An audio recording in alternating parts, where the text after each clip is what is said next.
बोला नथिया पिया नथिया पिया नथिया जबले गढ़ई बना बलम करब नाही बतिया जबले गढ़ई बना बलम करब नाही बतिया।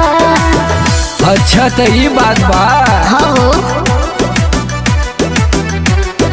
राहुल रॉकी